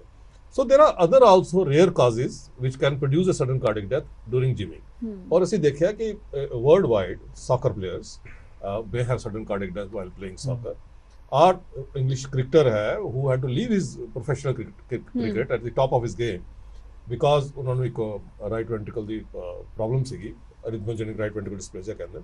ਸੋ ਇਹ ਇੰਪੋਰਟੈਂਟ ਹੈ ਕਿ ਕੰਪਰੀਹੈਂਸਿਵ ਹੈਲਥ ਚੈੱਕਅਪ ਜਿਹੜਾ ਹੈ ਉਹ ਸਿਰਫ ਕੋਰੋਨਰੀ ਆਰਟਰੀ ਡਿਜ਼ੀਜ਼ ਦੇ ਰਿਸਕ ਫੈਕਟਰ ਨੂੰ ਆਇਡੈਂਟੀਫਾਈ ਨਹੀਂ ਕਰਦਾ ਜਾਂ ਰਿਸਕ ਨੂੰ ਨਹੀਂ ਕਰਦਾ, इट अंडरलाइंस कि कोई ऐसी कार्डियक डिजीज नहीं है जो प्रॉब्लमेटिक करे। और I again reinforce what has been suggested by doctor Manipal कि ਅਸੀਂ ਰੈਗੂਲਰ ਐਕਸਰਸਾਈਜ਼ ਕਰਨਾ ਇਹ ਬਿਲਕੁਲ ਸਿਰਫ ਬਾਡੀ ਵਾਸਤੇ ਅੱਛੀ ਨਹੀਂ ਹੈ, ਮਾਈਂਡ ਵਾਸਤੇ ਵੀ ਅੱਛੀ ਹੈ, ਡੀ-ਸਟ੍ਰੈਸ ਕਰਨ ਵਾਸਤੇ ਵੀ ਅੱਛੀ ਹੈ। So we should do exercise but under supervision with pre testing and under guided balance. ठीक That is what I would say. Doctor ਬਾਲੀ ਇਹ ਕਹਿ ਵੀ ਹੈ ਕਿ ਲਾਈਫਸਟਾਈਲ ਜਿਹੜਾ ਹੈਗਾ ਉਹ ਬਹੁਤ ਚੇਂਜ ਹੋ ਚੁੱਕਿਆ, ਸੈਡੈਂਟਰੀ ਲਾਈਫਸਟਾਈਲ ਜਿਹੜਾ ਹੈਗਾ ਉਹ ਵੀ ਇੱਕ ਕਾਰਨ ਹੈਗਾ ਕਿ ਉਸ ਦੇ ਨਾਲ ਜਿਹੜਾ ਹੈਗਾ ਉਹ ਜਿਹੜਾ ਹਾਰਟ ਅਟੈਕ ਹੈਗਾ ਉਹ ਵੀ ਵੱਧ ਰਹੇ ਹੈਗੇ ਨੇ। ਸੋ ਇਸ ਦੇ ਉੱਤੇ ਤੁਹਾਡਾ ਕੀ ਕੁਝ ਕਹਿਣਾ? ਔਰ ਦੂਸਰੀ ਚੀਜ਼ ਕਿ ਕੋਵਿਡ ਦੇ ਬਾਰੇ ਆਪਾਂ ਇਨੀਸ਼ੀਅਲੀ ਗੱਲ ਕਰ ਰਹੇ ਸੀ, ਤੁਸੀਂ ਉਹਦਾ ਜਵਾਬ ਦਿੱਤਾ, ਲੇਕਿਨ ਕੋਵਿਡ ਵੈਕਸੀਨੇਸ਼ਨ ਜਿਹੜੀ ਹੁਣ ਹੈਗੀ ਆ ਜਾਂ ਬੂਸਟਰ ਡੋਸਿਸ ਜਿਹੜੀਆਂ ਨੇ ਉਹਦੇ ਨਾਲ ਜਿਹੜਾ ਇਨੀਸ਼ੀਅਲੀ ਕੁਝ ਰਿਪੋਰਟਸ ਵੀ ਆਈਆਂ ਸਨ ਕਿ ਜੋ ਬਲੱਡ ਹੈਗਾ ਉਹ ਥਿਕਰ ਹੋ ਰਿਹਾ ਹੈ। ਸੋ ਇਸ ਦੇ ਵਿੱਚ ਵੀ ਕੁਝ ਹੈਗਾ, ਕੋਵਿਡ ਵੈਕਸੀਨੇਸ਼ਨ ਦੇ ਨਾਲ ਵੀ ਕੁਝ ਇਫੈਕਟ ਹੋ ਰਿਹਾ ਹੈਗਾ? देखो दो चीज़ आ गई हैं। पहली तो ये है कि large majority of heart attacks वो रिस्क फैक्टर करके होंगे। ਤੁਸੀਂ ਗੱਲ ਕੀਤੀ ਸੀ ਜੈਨੇਟਿਕਲੀ ਪ੍ਰੀਡਿਸਪੋਜ਼, ਯੈਸ, ਔਰ ਸਾਰ ਕੰਟਰੀ ਦੇ ਸਾਰੇ ਲੋਕ ਜਿਹੜੇ ਨੇ ਉਹ ਜੈਨੇਟਿਕਲੀ ਪ੍ਰੀਡਿਸਪੋਜ਼ ਟੂ ਦੈਟ, ਔਰ ਰਿਸਕ ਫੈਕਟਰ ਵੱਧ ਰਹੇ ਹੈ, ਡਾਇਬੀਟੀਜ਼ ਵੱਧ ਰਹੀ ਹੈ, ਹਾਈਪਰਟੈਂਸ਼ਨ ਵੱਧ ਰਹੀ ਹੈ, ਸਟ੍ਰੈਸ ਲੈਵਲ ਸਾਡਾ ਵੱਧ ਰਿਹਾ, ਓਬੈਸਿਟੀ ਵੱਧ ਰਹੀ ਹੈ, ਸੈਡੈਂਟਰੀ ਲਾਈਫਸਟਾਈਲ ਦੇ ਕਾਰਨ ਹੋ ਰਿਹਾ, ਯੈਸ, ਸੈਡੈਂਟਰੀ ਲਾਈਫਸਟਾਈਲ ਹੋ ਰਿਹਾ। These are the common causes of heart attack. ਦੂਸਰੀ ਗੱਲ ਇਹ ਆਉਂਦੀ ਹੈ ਕਿ ਅਸੀਂ ਐਕਸਰਸਾਈਜ਼, ਅਸੀਂ ਸਮਝਦੇ ਡਾਈਟ ਇੰਪਰੂਵ ਕਰਨ ਨਾਲ ਫਾਇਦਾ ਹੋਏਗਾ, ਅਸੀਂ ਸਮਝਦੇ ਐਕਸਰਸਾਈਜ਼ ਕਰਨ ਨਾਲ ਫਾਇਦਾ ਹੋਏਗਾ, ਅਸੀਂ ਸਮਝਦੇ ਹਾਂ ਕਿ ਸਟ੍ਰੈਸ ਡੀ-ਸਟ੍ਰੈਸ ਕਰਨ ਕਰਕੇ ਫਾਇਦਾ ਹੋਏਗਾ, ਔਰ ਇੱਕ ਲੌਂਗ ਟਰਮ ਤੇ ਹੋਏਗਾ। ਬਚਪਨ ਤੋਂ ਸ਼ੁਰੂ ਕਰਨਾ ਪਏਗਾ, ਸਕੂਲ ਟਾਈਮ ਤੋਂ ਸ਼ੁਰੂ ਕਰਨਾ ਪਏਗਾ, ਔਰ ਉੱਥੇ ਸਾਡੀ ਪ੍ਰੋਬਲਮ ਆ ਰਹੀ ਹੈ, ਜੰਕ ਫੂਡ ਨੂੰ ਅਸੀਂ ਡਿਸਕਾਰਡ ਕਰਨਾ ਪਏਗਾ, ਉੱਥੇ ਸਾਡੀ ਜਿਹੜੀ ਪਲੇ ਆਊਟਡੋਰ ਗੇਮਸ ਖੇਲਣੀਆਂ ਪੈਣਗੀਆਂ ਔਰ ਐਕਸਰਸਾਈਜ਼ ਕਰਨੀ ਪਏਗੀ। But that have to start at early age and it will have benefit on the long term. ਦੂਸਰੀ ਗੱਲ ਆਉਂਦੀ ਹੈ ਜਿਹੜੀ ਤੁਸੀਂ ਵੈਕਸੀਨ ਦੀ ਗੱਲ ਕਰ ਰਹੇ ਹੋ। ਇਸ ਵੈਕਸੀਨ ਜਿਹੜੀ ਹੈ ਸਾਨੂੰ ਇਹ ਨੋਮਾ ਕਰਨਾ ਚਾਹੀਦਾ ਕਿ ਦੁਨੀਆ ਵਿੱਚ ਅਗਰ ਪੈਂਡੇਮਿਕ ਤੋਂ ਪਲੈਨਟ ਬਚਿਆ ਹੈ तो वैक्सीन करके बचा, बट ये वैक्सीन ਜਿਹੜੀ ਹੈ ਫਰਸਟ ਜਨਰੇਸ਼ਨ ਵੈਕਸੀਨ ਹੈ। ਅਸੀਂ ਸਾਇੰਟਿਸਟ ਨੇ ਇਹਨੂੰ ਸ਼ਾਰਟਨ ਕੀਤਾ ਟਾਈਮ ਫਰੇਮ ਨੂੰ, ਜਿਹੜਾ ਅਸੀਂ ਨਾਰਮਲ ਕਰਦੇ ਹਾਂ, but still this is the best bet we have against the Covid, and Covid has not gone, it is still around. ਤੇ ਸਾਨੂੰ ਲੱਗਦਾ ਹੈ ਕਿ ਅਗਲੀ ਵਾਲੀ ਜਿਹੜੀ ਵੈਕਸੀਨ ਆਉਣਗੀਆਂ ਉਹ ਬੈਟਰ ਹੋਣਗੀਆਂ, ਮਚ ਸੇਫਰ ਹੋਣਗੀਆਂ, ਬਟ ਅਸੀਂ ਹਮੇਸ਼ਾ ਕਾਸਟ benefit and risk देखते हैं। There are few reports, case reports of vaccine related or vaccine induced myocarditis or vaccine related or vaccine induced hypercoagulable state ਤੁਸੀਂ ਗੱਲ ਕਰ ਰਹੇ ਹੋ, but they are rare। but ਅਸੀਂ ਸਮਝਦੇ ਹਾਂ ਕਿ ਸਾਨੂੰ ਐਕਸੈਸਿਵ ਐਕਸਰਸਾਈਜ਼ ਅਜੇ ਨਹੀਂ ਕਰਨੀ ਚਾਹੀਦੀ ਕੋਵਿਡ ਤੋਂ ਅਸੀਂ ਰਿਕਵਰ ਕੀਤੇ ਹੋਏ ਜਾਂ ਵੈਕਸੀਨ ਰਿਲੇਟਡ ਕੋਈ ਇਸ਼ੂ ਹੈ, but these are very rare causes। more important is that we are unregulated diet which you are taking in the gym, and without pre-evaluation we are joining the gyms. Those are more important issues। ਸੋ ਇਸ ਦੇ ਵਿੱਚ ਕਿੰਨੀ ਸੱਚਾਈ ਹੈ ਕਿ ਜੋ ਭਾਰਤੀ ਹੈਗੇ ਨੇ ਉਹ ਜ਼ਿਆਦਾ ਪ੍ਰੋਨ ਨੇ ਹਾਰਟ ਅਟੈਕਸ ਤੋਂ, ਕਿਉਂਕਿ ਅਗਰ ਆਪਾਂ ਕੰਪੈਰੀਟਿਵਲੀ ਗੱਲ ਕਰੀਏ ਵੈਸਟਰਨ ਵਰਲਡ ਦੀ ਤਾਂ ਉਹ ਜੰਕ ਫੂਡ, ਜੰਕ ਇਨਟੇਕ ਉਹਨਾਂ ਦਾ ਜ਼ਿਆਦਾ ਹੈ, ਲੇਕਿਨ ਕੰਪੈਰੀਟਿਵਲੀ ਇੰਡੀਅਨਸ ਜਿਹੜੇ ਨੇ ਉਹਨਾਂ ਦੇ ਵਿੱਚ ਜਿਹੜੇ ਇਨਸੀਡੈਂਟਸ ਨੇ ਉਹ ਜ਼ਿਆਦਾ ਵੱਧ ਰਹੇ ਨੇ ਹਾਰਟ ਅਟੈਕਸ ਦੇ। ਸੋ ਇਹ ਵੀ ਹੈਗਾ ਕਿ ਜੈਨੇਟਿਕਲੀ ਟੌਪਿਕ ਹੈ, ਉਹਦੇ ਤੇ ਮੈਂ ਦੋ ਤਿੰਨ ਕਮੈਂਟਸ ਕਹਾਂਗਾ। ਯੈਸ, ਸਾਰ ਕੰਟਰੀ ਦੇ ਜਿਹੜੇ ਲੋਕ ਆ ਉਹਨਾਂ ਨੂੰ ਜੈਨੇਟਿਕ ਪ੍ਰੀਡਿਸਪੋਜਿਸ਼ਨ ਜ਼ਿਆਦਾ ਹੁੰਦੀ, ਉਹ ਅਸੀਂ ਇਸ ਕਰਕੇ ਦੇਖਿਆ ਕਿ ਜਿਹੜੇ ਪੰਜਾਬ ਜਿਹੜੇ ਰਿਸਰਚ ਫਿਊ ਇਅਰਸ ਅਗੋ ਪੰਜਾਬ ਦੇ ਜਿਹੜੇ ਲੋਕ ਹੈ ਉਹਨਾਂ ਦੇ ਜਿਹੜੇ ਰਿਲੇਟਿਵ ਬਾਹਰ ਚਲੇ ਗਏ ਉਹਨਾਂ ਵਿੱਚ ਉੱਥੇ ਜਾ ਕੇ ਹਾਰਟ ਅਟੈਕ, ਹਾਰਟ ਦੀ ਬਿਮਾਰੀ ਜ਼ਿਆਦਾ ਹੁੰਦੀ ਹੈ ਨੇਟਿਵ ਦੇ ਮੁਤਾਬਿਕ। ਅਸੀਂ ਯੂਐਸ ਦੇਖਾਂਗੇ ਤਾਂ ਯੂਐਸ ਜਿਹੜੇ ਸਾਡੇ ਕੰਟਰੀ ਦੇ ਲੋਕ ਗਏ ਆ ਉਹ 5 ਟਾਈਮਸ ਬੈਡ ਆਕੂਪਾਈ ਕਰਦੇ ਸੀਸੀਯੂ ਦਾ as compare to the native people. So ਸਾਡੇ ਜੈਨੇਟਿਕ ਪ੍ਰੀਡਿਸਪੋਜਿਸ਼ਨ ਹੈ, ਇੱਕ ਇੰਪੋਰਟੈਂਟ ਫੈਕਟਰ ਹੈ। ਦੂਸਰਾ ਜਿਹੜਾ ਓਬੈਸਿਟੀ ਤੁਸੀਂ ਕਹਿੰਦੇ ਜੰਕ ਫੂਡ ਉਹ ਖਾਂਦੇ ਓਬੈਸਿਟੀ ਹੈ, ਉੱਥੇ ਜਿਹੜੀ ਓਬੈਸਿਟੀ ਹੁੰਦੀ that is a pear shaped obesity. obesity is in the thighs, obesity ਸਾਡੇ ਜਿਹੜੀ obesity is a apple shaped obesity, it's a central obesity which is a part of the metabolic syndrome। तो ਇਹ ਵੀ important factor ਹੈ ਕਿ genetic predisposition ਵੀ ਹੈ, ਉਹਦੇ ਬਾਅਦ ਜਿਹੜੇ ਸਾਡੇ risk factors ਆ ਰਹੇ ਆ ਉਹ ਜ਼ਿਆਦਾ important ਹੋ ਰਹੇ, ਔਰ ਜਿਨ੍ਹਾਂ ਨੂੰ metabolic syndrome ਹੈ ਉਹਨਾਂ ਨੂੰ ਸਮਝਦੇ ਸੀ 2 risk factors ਬਰਾਬਰ ਹੈ। तो डायबिटीज भी जल्दी एज हो रही है, ब्लड प्रेशर सी स्टडी की थी, almost 40% people above the age of 40 years have blood pressure. वो साइलेंट किलर होता है, पता नहीं लगता।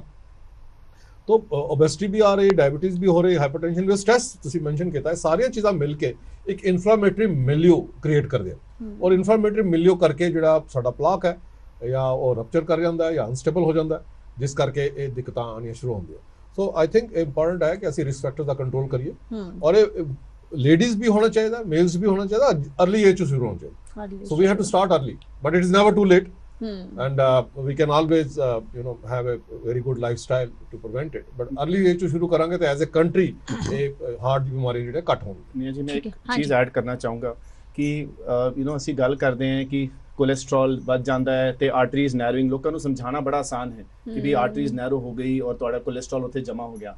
ਜਦੋਂ ਆਪਾਂ ਸਟ੍ਰੈਸ ਦੀ ਗੱਲ ਕਰਦੇ ਹਾਂ which is the biggest risk factors, ਔਰ ਅਸੀਂ ਸਾਰੇ ਸਟ੍ਰੈਸੇਬਲ ਹੈ ਅੱਜ ਕੱਲ੍ਹ ਲਾਈਫ ਸਟਾਈਲ 'ਚ, ਉਹਦਾ ਕੋਈ ਪੇਸ਼ੈਂਟਸ ਉਹਨਾਂ ਨੂੰ ਕਲਾਇੰਟਸ ਨੂੰ ਸਮਝਾਉਣਾ ਪੇਸ਼ੈਂਟਸ ਨੂੰ ਕਿ ਵੀ ਕਿਸ ਤਰ੍ਹਾਂ ਸਟ੍ਰੈਸ ਤੁਹਾਡੇ ਆਰਟਰੀਜ਼ ਤੁਹਾਡੇ ਹਾਰਟ ਨੂੰ ਇਫੈਕਟ ਹੋ ਰਿਹਾ, ਉਹ ਕੋਈ ਹਲੇ ਇੰਨਾ ਕਲੀਅਰ ਮੈਕੈਨਿਜ਼ਮ ਅਸੀਂ ਨਹੀਂ ਐਕਸਪਲੇਨ ਕਰ ਸਕੇ। ਤਾਂ ਹੀ ਜਿਹੜਾ ਸਟ੍ਰੈਸ ਹੈ ਹਲੇ ਵੀ ਇੱਕ ਐਬਸਟਰੈਕਟ ਹੈ, ਸਭ ਨੂੰ ਪਤਾ ਹੈ ਕਿ ਵੀ ਸਟ੍ਰੈਸ ਖਰਾਬ ਕਰੇਗਾ, ਪਰ ਉਹ ਸਟ੍ਰੈਸ ਤੁਹਾਡੀ ਆਰਟਰੀਜ਼ ਨੂੰ ਕੀ ਕਰ ਰਿਹਾ ਹੈ, ਉਹ ਹਲੇ ਤੱਕ ਉਹ ਮੈਸੇਜ ਲੋਕਾਂ ਤੱਕ ਨਹੀਂ ਪਹੁੰਚਿਆ। ਸੋ ਆਈ ਆਲਵੇਜ਼ ਸੀ ਠੀਕ ਹੈ ਵੀ ਵਾਟ ਵੀ ਫੀਡ ਆਰ ਬੋਡੀ, ਸਭ ਨੂੰ ਪਤਾ ਹੈ ਇਹ ਨਹੀਂ ਖਾਣਾ ਚਾਹੀਦਾ, ਇਹ ਖਾਣਾ ਚਾਹੀਦਾ, what you feed your mind is equally important. So please ਮੈਂ ਸਾਰਿਆਂ ਨੂੰ ਇਹੀ ਰਿਕੁਐਸਟ ਕਰਾਂਗਾ ਕਿ ਸਟ੍ਰੈਸ ਤੋਂ ਬਚੋ ਔਰ ਜਿੰਨਾ ਹੋ ਸਕੇ ਆਪਣੇ ਮਾਈਂਡ ਨੂੰ ਟਿਊਨ ਕਰੋ ਕਿ ਤੁਸੀਂ ਸਟ੍ਰੈਸ ਜ਼ਿਆਦਾ ਨਾ ਲਓ, ਬਿਕੋਜ਼ ਉਸ ਲੈਵਲ ਦਾ ਜਿਹੜਾ ਸਟ੍ਰੈਸ ਦਾ ਇਫੈਕਟ ਹੈ ਉਹ ਆਈ ਥਿੰਕ ਹਲੇ ਤੱਕ ਆਪਾਂ ਉਹਨੂੰ ਕੁਆਂਟੀਫਾਈ ਨਹੀਂ ਕਰ ਸਕਦੇ। ਨਰੋਲਾ ਜੀ, ਕਿਉਂਕਿ ਤੁਸੀਂ ਵੈਲਨੈਸ ਐਕਸਪਰਟ ਵੀ ਹੈਗੇ ਹੋ, ਕਾਫੀ ਲੋਕਾਂ ਨੂੰ ਟ੍ਰੇਨਿੰਗ ਵੀ ਦਿੰਦੇ ਹੈਗੇ ਹੋ, ਸੋ ਇਹ ਆਪਾਂ ਕਹਿ ਸਕਦੇ ਹਾਂ ਕਿ ਮਾਈਂਡ ਨੂੰ ਜਿਹੜਾ ਹੈਗਾ ਟ੍ਰੇਨ ਕੀਤਾ ਜਾ ਸਕਦਾ, ਬਹੁਤ ਈਜ਼ੀ ਹੈਗਾ ਮਾਈਂਡ ਨੂੰ ਟ੍ਰੇਨ ਕਰਨਾ, ਔਰ ਅਗਰ ਕਰਨਾ ਹੈ ਤਾਂ ਕਿਸ ਤਰੀਕੇ ਨਾਲ ਕੀਤਾ ਜਾ ਸਕਦਾ, ਕਿਉਂਕਿ ਲੋਕ ਜਿਹੜਾ ਨੂੰ ਸੁਣ ਰਹੇ ਨੇ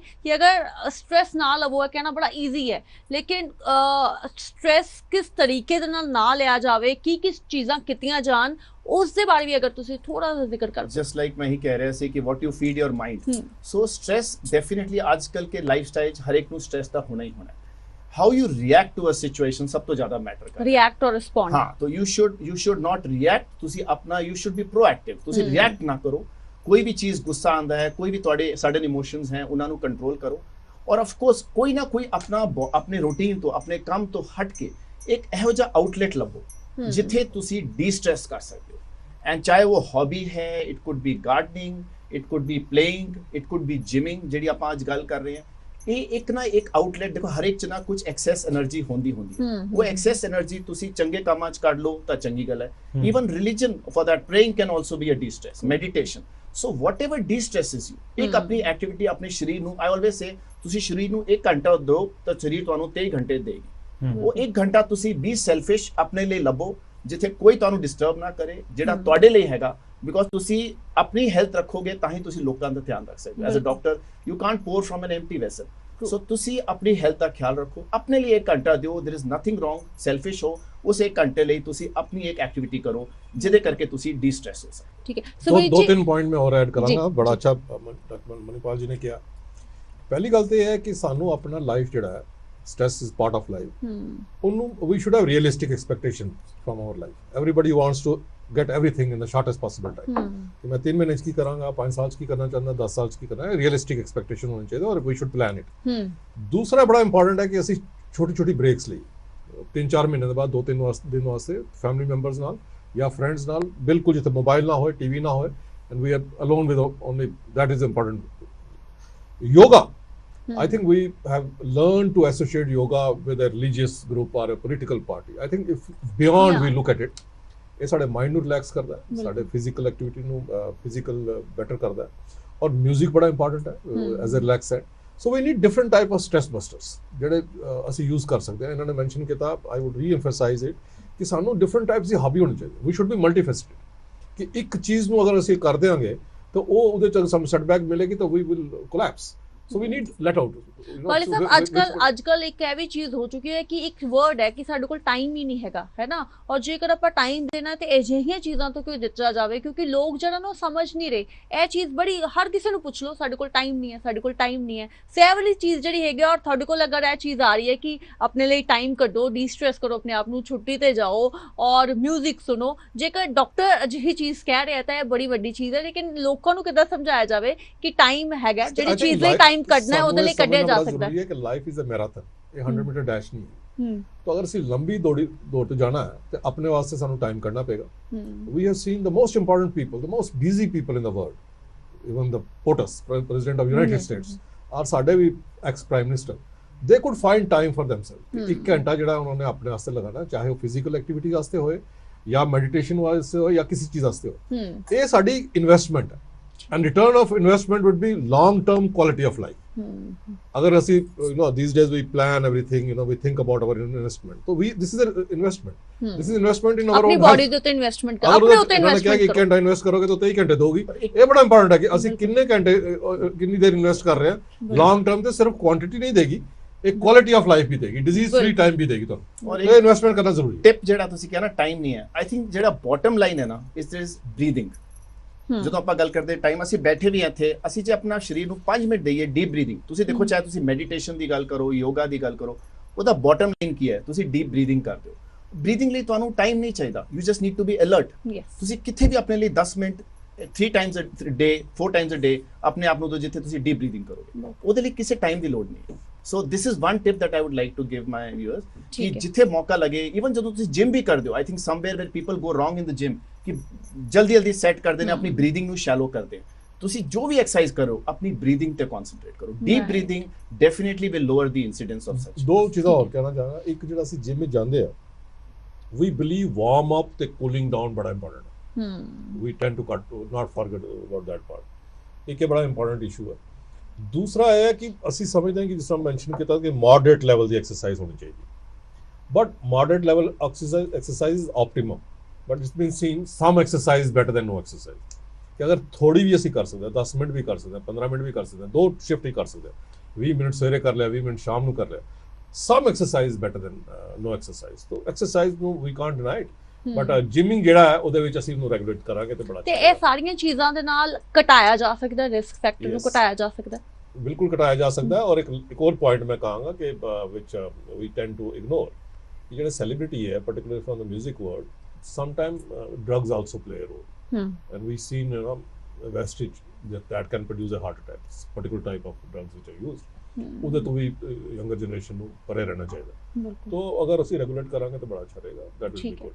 ਸੁਮੀਤ ਜੀ, ਕਿਉਂਕਿ ਟਾਈਮ ਥੋੜਾ ਜਿਹਾ ਘੱਟ ਹੈ, ਲੇਕਿਨ ਤੁਹਾਡੇ ਕੋਲ ਇਹ ਜਾਨਣਾ ਚਾਹੁੰਦੇ ਆ ਕਿ ਕਿਉਂਕਿ ਤੁਸੀਂ ਕੰਟੈਂਟ ਜਿਹੜਾ ਹੈਗਾ ਉਹ ਕ੍ਰੀਏਟ ਕਰਦੇ ਹੋ, ਸੋ ਤੁਹਾਨੂੰ ਲੱਗ ਰਿਹਾ ਕਿ ਆਪਾਂ ਬੈਕ ਟੂ ਰੂਟਸ ਜਾ ਰਹੇ ਹੈਗੇ ਆ। ਜਿਹੜੀਆਂ ਚੀਜ਼ਾਂ ਤੋਂ ਆਪਾਂ ਸ਼ੁਰੂ ਹੋਏ ਸੀ ਤੇ ਆਪਾਂ ਵੈਸਟਰਨ ਵਰਲਡ ਨੂੰ ਦੇਖ ਕੇ ਕਹਿਤਾ ਕਿ ਇਹ ਚੀਜ਼ਾਂ ਤੇ ਨਹੀਂ ਕਰਨੀਆਂ ਚਾਹੀਦੀਆਂ, ਹੁਣ ਆਪਾਂ ਫਿਰ ਉੱਥੇ ਹੀ ਜਾ ਰਹੇ ਹੈਗੇ ਆ। ਚਾਹੇ ਉਹ ਯੋਗਾ ਹੋਏ, ਮੈਡੀਟੇਸ਼ਨ ਹੋਏ, ਹੈਬਿਟਸ ਲੱਭਣਾ ਹੋਏ, ਡੀਪ ਬਰੀਥਿੰਗ ਹੋਏ, ਸਾਰੀਆਂ ਉਹ ਚੀਜ਼ਾਂ ਜਿਹੜੀਆਂ ਹੈਗੀਆਂ ਹੁਣ ਆਪਾਂ ਫਿਰ ਪਿੱਛੇ ਜਾ ਰਹੇ ਹੈਗੇ ਆ, ਬੈਕ टू रूट्स जा रहे हैं। बिल्कुल बिल्कुल। रादर योगा तो मैं यही कहूँगा कि हमारे यहीं से शुरू हुआ, बाहर गया, और रादर सबसे अच्छी एक्सरसाइज है। माइंड को आपको काम करता है, बॉडी को काम करता है, एंड बाकी चीज़ें भी उतनी ही ज़रूरी है। एक चीज़ जो मैं कहना चाहूँगा, जो डॉक्टर साहब बता रहे थे कि जो इन्फॉर्मेशन है वो क्या हम इंसान क्या करते हैं, हम खुद से डॉक्टर बनने की कोशिश करते हैं। हम खुद से अपने घर पे वो सारे नुस्खे करते रहते हैं जब तक वो वाली वक्त ना आ जाए जब हमें डॉक्टर के पास जाना पड़ता है। So it is always better to have the right guide, right doctor, right coach, right trainer at every different place, rather than खुद से आप एक्सपेरिमेंट करते रहो और आप उस स्टेज पे पहुंचो जब चीज़ें ज़्यादा आगे बढ़ चुकी। ठीक है। So- विनीत जी, मैं ये जानना चाहती हूँ क्योंकि लोग ਜਿਹੜੇ ਨੇ ਉਹ ਸ਼ੁਰੂ ਤਾਂ ਕਰ ਦਿੰਦੇ ਨੇ ਬਹੁਤ ਜਲਦੀ ਕਿ ਆਪਾਂ ਜਿਮ ਜਾਣਾ ਹੈ, ਕਰਨਾ, ਬੋਡੀ ਬਿਲਡਿੰਗ ਚਾਹੀਦੀ ਹੈ, ਸਭ ਕੁਝ ਚਾਹੀਦਾ ਹੈ, ਲੇਕਿਨ ਉਹਨਾਂ ਕੋਲ ਬੇਸਿਕ ਜਿਹੜੀ ਇਨਫੋਰਮੇਸ਼ਨ ਹੁੰਦੀ ਹੈ ਉਸ ਦੀ ਘਾਟ ਹੁੰਦੀ ਹੈ। ਸੋ ਉਹਨਾਂ ਦੇ ਲਈ ਕੀ ਕੁਝ ਟ੍ਰੇਨਿੰਗ ਹੈ ਜਿਹੜੇ ਜਿਮ ਜੁਆਇਨ ਕਰਨਾ ਚਾਹੁੰਦੇ ਨੇ, ਕਿਹੜੀਆਂ ਚੀਜ਼ਾਂ ਉਹ ਧਿਆਨ ਰੱਖਣ? ਔਰ ਬੋਡੀ ਬਿਲਡਿੰਗ ਦੀ ਅਗਰ ਆਪਾਂ ਗੱਲ ਕਰੀਏ, ਕਿਉਂਕਿ ਤੁਸੀਂ ਏਸ਼ੀਆ ਸਟਰੋਂਗੈਸਟ ਮੈਨ ਦਾ ਤੁਹਾਡੇ ਕੋਲ ਖਿਤਾਬ ਵੀ ਹੈਗਾ, ਸੋ ਬੋਡੀ ਬਿਲਡਿੰਗ ਜਿਨ੍ਹਾਂ ਨੇ ਕਰਨੀ ਹੈਗੀ ਹੈ ਉਹਨਾਂ ਲਈ ਤੁਹਾਡੀ ਕੀ ਕੁਝ ਹੈਗੀਆਂ ਨੇ ਇੰਸਟਰਕਸ਼ਨਸ ਉਹਨਾਂ ਨੂੰ, ਔਰ ਇਹ ਸਾਰਾ ਕੁਝ ਕਰਦੇ ਹੋਏ ਆਪਣਾ ਖਿਆਲ ਵੀ ਕਿੱਦਾਂ ਰੱਖਣ? देखो जी, हर कोई बॉडी बिल्डर नहीं बन सकता। कुछ जेनेटिक साडे हुंदे ने, some people are gifted genetically, some people are not. हर कोई आर्नल्ड एक सीगा दोबारा आर्नल्ड नहीं बन सकिया, रॉनी कॉलमन दोबारा बने, मिस्टर ओलंपिया हो गए, नहीं बन सकिया। सो मतलब ये डिसाइड करना कि भाई असी बॉडी बिल्डिंग ही करनी है, सब तो पहले तो ये डिफाइन होना चाहिए कि what is the purpose of doing gym. तो मैडिकल करके डॉक्टर ने रिकमेंड किया है, और फिटनेस, और you want to transform your body, पहले तो ये डिसाइड होना चाहिए। जो तुम ये डिसाइड कर लिया कि भाई what is the purpose of joining gym, then you need the right trainer जो तुम्हें उस पाथ से लेके जा सके। Because if you want to do body building, you need to be have a professional body building trainer जरा nutrition और training उस अकॉर्डिंग करेगा। अगर फिटनेस करना है, लाइक वी वर डिस्कसिंग कि मॉडरेट जी है ट्रेनिंग चाहिए है, what will define moderate? Because a moderate for a 40-year-old and a moderate for a 70-year-old could not be same. Oh, different age ਦੇ different training principles and different methodology ਜਿਹੜੀ ਹੈ ਉਹ apply ਹੁੰਦੀ ਹੈ। So ਉਹਦੇ ਵਾਸਤੇ ਵੱਖਰਾ trainer ਚਾਹੀਦਾ ਹੈ। If you want to transform your body in the short time bound ਹੈ, suppose these days wedding transformation is going on in body zone, कि भाई wedding transformation है ਸਾਡੇ ਕੋਲ 2 ਮਹੀਨੇ ਹੈ ਸਿਰਫ। We can transform naturally, but to a realistic level. ਤੁਸੀਂ ਕੋਈ 20 ਕਿਲੋ ਵਜਨ ਘਟਾਣਾ ਹੈ ਕਿ ਮਹੀਨੇ, that's not possible. ਬਿਲਕੁਲ। If it is possible, it has more side effects. ਬਿਲਕੁਲ। ਜਦੋਂ ਸ਼ਾਰਟਕਟ ਫਿਰ ਉਹੀ ਗੱਲ ਆ ਗਈ। So you need to have a proper guidance for everything you want to do. अगर ट्रांसफॉर्मेशन करनी है, ट्रांसफॉर्मेशन स्पेशलिस्ट, फिटनेस करनी है तो फिटनेस, न्यूट्रिशन चाहिए, न्यूट्रिशनिस्ट, बॉडी बिल्डिंग करनी है, body building trainer, power lifting करनी है, सो ਹਰ ਇੱਕ ਦਾ ਜਨਰਲ ਜਿਹੜਾ ਹੈ ਉਹ ਡਿਫਾਈਨਡ ਹੈ। ਤੁਸੀਂ ਹਰ ਟ੍ਰੇਨਰ ਸਾਰਾ ਕੁਝ ਨਹੀਂ ਕਰਾ ਸਕਦਾ, ਹਰ ਇੱਕ ਦਾ ਡਿਫਾਈਨਡ ਹੁੰਦਾ ਜਨਰਲ। ਠੀਕ ਹੈ ਜੀ, ਬਹੁਤ ਬਹੁਤ ਸ਼ੁਕਰੀਆ, ਕਿਉਂਕਿ ਇਹ ਵਾਲਾ ਟੌਪਿਕ ਇਦਾਂ ਦਾ ਹੈ ਕਿ ਹਰ ਕਿਸੇ ਨੂੰ ਜਿਹੜਾ ਹੈਗਾ ਇਹ ਜਾਣਨਾ ਬਹੁਤ ਜ਼ਰੂਰੀ ਹੈਗਾ। ਇਸੇ ਕਾਰਨ ਆਪਾਂ ਅਲੱਗ-ਅਲੱਗ ਯੂਨਰਸ ਤੋਂ ਲੋਕ ਜਿਹੜੇ ਹੈਗੇ ਨੇ, ਐਕਸਪਰਟਸ ਜਿਹੜੇ ਨੇ, ਉਹਨਾਂ ਨੂੰ ਲੈ ਕੇ ਆਏ ਤਾਂ ਕਿ ਤੁਹਾਡੇ ਤੱਕ ਐਗਜ਼ੈਕਟ ਇਨਫੋਰਮੇਸ਼ਨ ਪਹੁੰਚ ਸਕੇ ਕਿ ਕਿਸ ਤਰੀਕੇ ਦੇ ਨਾਲ ਜਿਹੜਾ ਹੈਗਾ ਇਸ ਨੂੰ ਹਾਰਟ ਅਟੈਕ ਦੇ ਰਿਸਕ ਨੂੰ ਜਿਹੜਾ ਹੈਗਾ ਘਟਾਇਆ ਜਾ ਸਕਦਾ ਹੈ। ਔਰ ਸਾਰੇ ਪੈਨਲਿਸਟ ਨੇ ਜਿਹੜਾ ਹੈਗਾ ਆਪਣੇ ਆਪਣੇ ਵਿਊਜ਼ ਰੱਖੇ ਨੇ, ਔਰ ਇਹੀ ਨਿਕਲ ਕੇ ਸਾਹਮਣੇ ਚੀਜ਼ ਆਈ ਹੈਗੀ ਹੈ ਕਿ ਆਪਣੀ ਬੋਡੀ ਨੂੰ ਜਾਣਨਾ ਸਭ ਤੋਂ ਪਹਿਲਾਂ ਬਹੁਤ ਜ਼ਰੂਰੀ ਹੈ। ਔਰ ਬਿਨਾਂ ਇਨਫੋਰਮੇਸ਼ਨ ਦੇ ਜਿਹੜਾ ਕੋਈ ਵੀ ਚੀਜ਼ ਆਪਣੀ ਬੋਡੀ ਨਾਲ ਨਹੀਂ ਕਰਨੀ ਚਾਹੀਦੀ। ਔਰ ਹੌਲੀ ਹੌਲੀ ਜਿਹੜਾ ਹੈਗਾ ਸਾਰੀ ਇਨਫੋਰਮੇਸ਼ਨ ਗੇਨ ਕਰਕੇ, ਸਾਰੇ ਟੈਸਟ ਵਗੈਰਾ ਸਭ ਕੁਝ ਕਰਕੇ ਜਿਹੜਾ ਹੈਗਾ ਤੁਹਾਨੂੰ ਸ਼ੁਰੂਆਤ ਕਰਨੀ ਚਾਹੀਦੀ ਹੈ। ਲੇਕਿਨ ਇਹ ਜ਼ਰੂਰ ਹੈ ਕਿ ਅਗਰ ਇਨਫੋਰਮੇਸ਼ਨ ਨਹੀਂ ਹੋਏਗੀ ਤਾਂ ਉਸ ਦੇ ਨਾਲ ਹਾਰਟ ਅਟੈਕਸ ਜਿਹੜੇ ਨੇ ਉਹ ਜ਼ਿਆਦਾ ਵੱਧ ਸਕਦੇ ਨੇ। ਲੇਕਿਨ ਇਹ ਹੈਗਾ ਕਿ ਪੂਰਾ ਇਨਫੋਰਮੇਸ਼ਨ ਲੈ ਕੇ ਜਿਹੜਾ ਹੈਗਾ ਉਸ ਨੂੰ ਅੱਗੇ ਜਾਇਆ ਜਾਵੇ, ਤਾਂ ਹੀ ਜਿਹੜਾ ਹੈਗਾ ਹਾਰਟ ਅਟੈਕਸ ਦੇ ਰਿਸਕ ਨੂੰ ਘਟਾਇਆ ਜਾ ਸਕਦਾ ਹੈ। ਕਿਉਂਕਿ ਜੈਨੇਟਿਕਲੀ ਇਹ ਚੀਜ਼ ਬਿਲਕੁਲ ਕਨਫਰਮ ਹੋ ਚੁੱਕੀ ਹੈ ਕਿ ਭਾਰਤੀ ਜਿਹੜੇ ਹੈਗੇ ਨੇ ਉਹ ਜ਼ਿਆਦਾ ਪ੍ਰੋਨ ਨੇ ਹਾਰਟ ਅਟੈਕਸ ਤੋਂ। ਲੇਕਿਨ ਜਿੱਦਾਂ ਡਾਕਟਰ ਬਾਲੀ ਨੇ ਕਿਹਾ ਕਿ ਇਸ ਨੂੰ ਘਟਾਇਆ ਜਾ ਸਕਦਾ ਹੈ। ਇਸ ਦੇ ਨਾਲ ਜਿਹੜਾ ਹੈਗਾ ਆਪਣੀ ਬੋਡੀ ਨੂੰ ਜਾਣਨਾ ਜ਼ਰੂਰੀ ਹੈ, ਹੱਸਣਾ ਜ਼ਰੂਰੀ ਹੈ, ਮਿਊਜ਼ਿਕ ਨਾਲ ਜਿਹੜਾ ਹੈਗਾ ਰਹਿਣਾ ਜ਼ਰੂਰੀ ਹੈਗਾ, ਆਪਣੀ ਹੌਬੀਜ਼ ਨੂੰ ਜਿਹੜਾ ਹੈਗਾ ਉਹ ਆਪਟ ਕਰਨਾ ਜ਼ਰੂਰੀ ਹੈਗਾ। ਔਰ ਨਾਲ ਹੀ ਨਾਲ ਜਿਹੜਾ ਹੈਗਾ ਇਹ ਵੀ ਚੀਜ਼ ਕਹਿਣੀ ਬਹੁਤ ਜਿਹੜਾ ਹੈਗਾ ਉਸ ਨੂੰ ਦੂਰ ਰੱਖਣਾ ਚਾਹੀਦਾ ਹੈ ਕਿ ਟਾਈਮ ਨਹੀਂ ਹੈਗਾ, ਕਿਉਂਕਿ ਆਪਣੀ ਬੋਡੀ ਦੇ ਉੱਤੇ ਇਨਵੈਸਟਮੈਂਟ ਅਗਰ ਕੀਤੀ ਜਾਵੇਗੀ ਤਾਂ ਹਾਰਟ ਅਟੈਕਸ ਵਰਗੇ ਜਿਹੜੇ ਰੋਗ ਹੈਗੇ ਨੇ ਉਸ ਤੋਂ ਬਿਲਕੁਲ ਦੂਰ ਜਿਹੜਾ ਹੈਗਾ ਉਹ ਰਿਹਾ ਜਾ ਸਕਦਾ ਹੈ। ਬਹੁਤ ਬਹੁਤ ਸ਼ੁਕਰੀਆ। ਆਪਾਂ ਫਿਰ ਤੋਂ ਨਵੀਂ ਪੇਸ਼ਕਸ਼ ਲੈ ਕੇ ਤੁਹਾਡੇ ਸਾਹਮਣੇ ਆਵਾਂਗੇ, ਲੇਕਿਨ ਫਿਲਹਾਲ ਲਈ ਬਹੁਤ ਬਹੁਤ ਸ਼ੁਕਰੀਆ।